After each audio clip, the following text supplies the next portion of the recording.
It's Christmas time. Stop arguing. You're watching Paramount Comedy 2.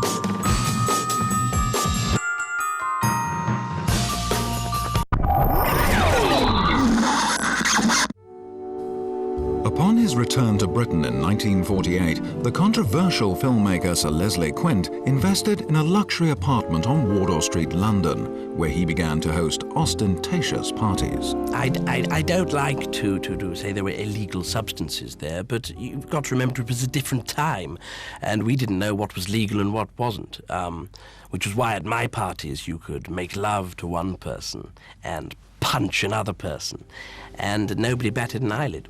Eager to explore his earlier love of film, Leslie began to make low-grade documentaries. At this time, barriers were being knocked down, and I made a documentary about a family having a picnic on a beach, and yes, they were naked, but there's so much misery attached to being naked, and I wanted to show the world that actually being naked can be rather fun. But Leslie's documentaries found an audience very different to the one that he'd intended.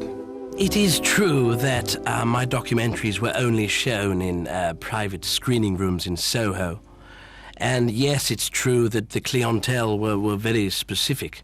But it's all art, isn't it? Even greater success was just around the corner after a chance encounter with the legendary producer Anthony Makepeace. I told him about my ideas for films, and well, he was gripped.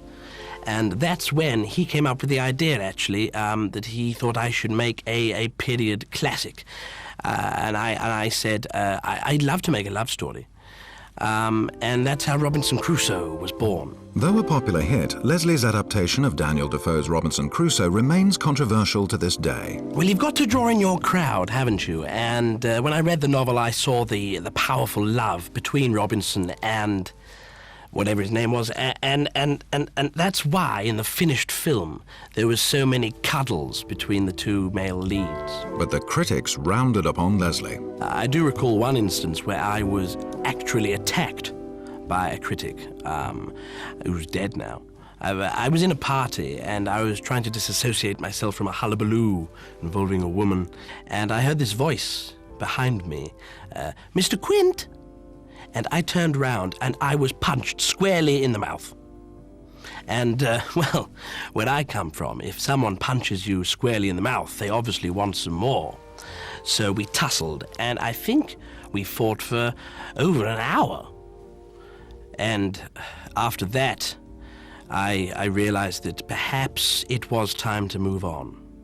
And where better to start a new life than the United States of America?